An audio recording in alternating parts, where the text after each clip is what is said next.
With local wars everywhere, weapons more powerful than ever, environmental deterioration and climate change making farming and fishing harder, populations bigger than ever.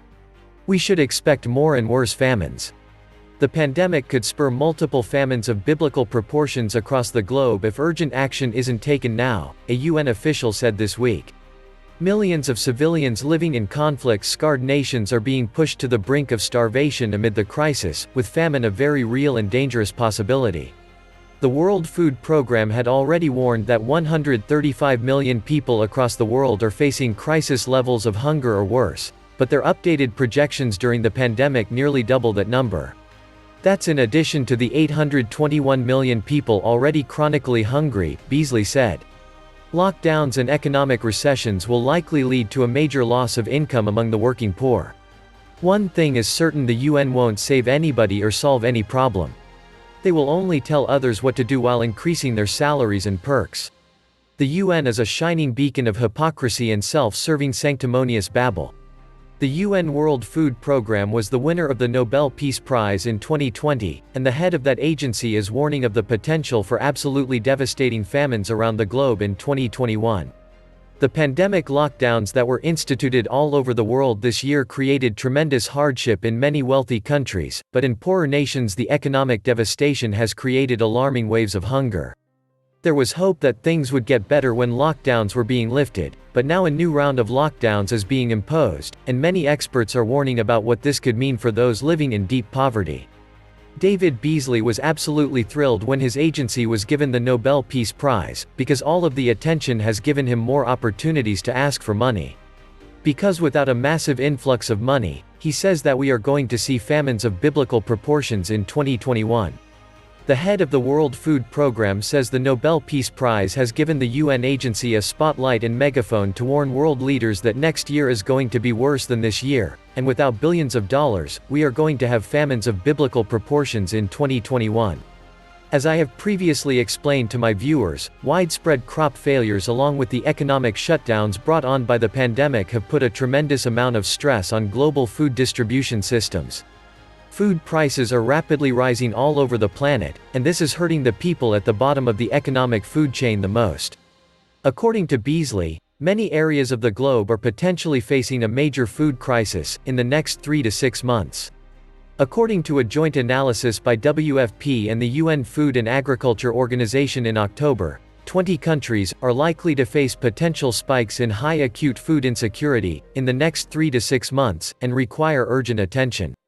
Of those, Yemen, South Sudan, northeastern Nigeria and Burkina Faso have some areas that have reached a critical hunger situation following years of conflict or other shocks, the UN agencies said, and any further deterioration in coming months could lead to a risk of famine.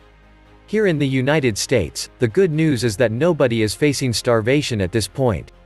But the bad news is that we are in the midst of the worst economic downturn since the Great Depression of the 1930s, and some Americans are waiting in line for up to 12 hours for handouts. If you don't believe this, here is an excerpt from a news report about a food distribution event that just happened in Texas.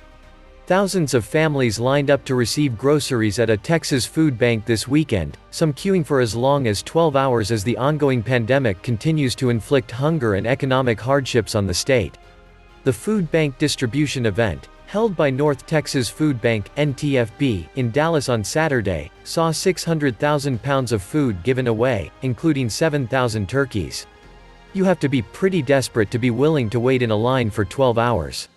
But when you are very hungry and you are very short on money, all of a sudden you will be willing to do things that you wouldn't normally do. For those that wouldn't have a Thanksgiving dinner otherwise, this food distribution event was a real big deal. I see blessings coming to us cause we all struggling. And I appreciate North Texas helping us out, resident Samantha Woods said while waiting in her vehicle. I haven't been working since December, can't find a job, they cut my unemployment, it's a real big deal, said Cynthia Coulter. Elsewhere, millions upon millions of impoverished Americans are facing the possibility of being evicted from their homes right after the holiday season is over. A national moratorium on evictions is scheduled to end on January 1st, and it is being reported that we could see a record number of evictions in January 2021. An estimated 11 to 13 million renter households are at risk of eviction, according to Stout, an investment bank and global advisory firm.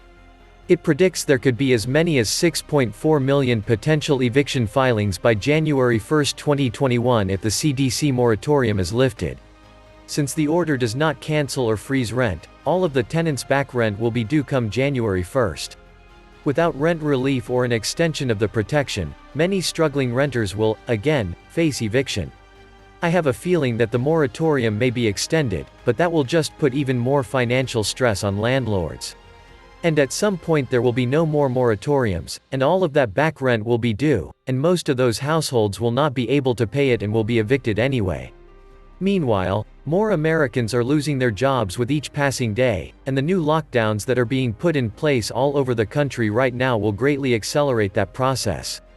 No matter what happens politically, it appears that our national economic nightmare is only going to intensify in 2021, and that means that we are likely to see even more civil unrest. Of course, most people already understand what is happening to our nation, and that is why so many wealthy individuals are fleeing our core urban areas. According to the New York Post, far more than 300,000 New Yorkers have moved out of the city over the past 8 months. City residents filed 295,103 change of address requests from March 1 through October 31, according to data the Post obtained from the U.S. Postal Service under a Freedom of Information Act request. Since the data details only when 11 or more forwarding requests were made to a particular county outside New York City, the number of moves is actually higher. And a single address change could represent an entire household, which means far more than 300,000 New Yorkers fled the 5 boroughs. When people are fearful and lack confidence in the future, when stability is hard to find, then people automatically become more financially conservative. Right now, consumers and many businesses are hoarding cash. They tighten up their belts and spend less. Discretionary purchases are secondary to the essentials: healthcare, transportation, rent or mortgage payments, utilities, gas and food. Non-essential spending is reduced accordingly. Banks are reluctant to lend to individuals or small business, so as credit tightens, you have a recession. More Fed QE does not necessarily result in more spending by consumers. So, QE does not stimulate the real economy and businesses face increasing solvency risks. This is already the craziest time in modern American history, and I will continue to keep my viewers updated as we head into another deeply troubled year. For a long time I have been warning that economic collapse, famine and civil unrest were coming, and now all three are all in the headlines on a continual basis. Unfortunately, what we have experienced so far is just the beginning. Global authorities are hoping for a reset, but what they are going to get is a great meltdown instead. This was the Nomad Economist. Please like, share, leave me a comment, subscribe. And please take some time to subscribe to my backup channels. I do upload videos there too. You'll find the links in the description box. You will also find a PayPal link if you want to make a donation. Thank you wholeheartedly to all those of you who have donated. Stay safe and healthy, friends.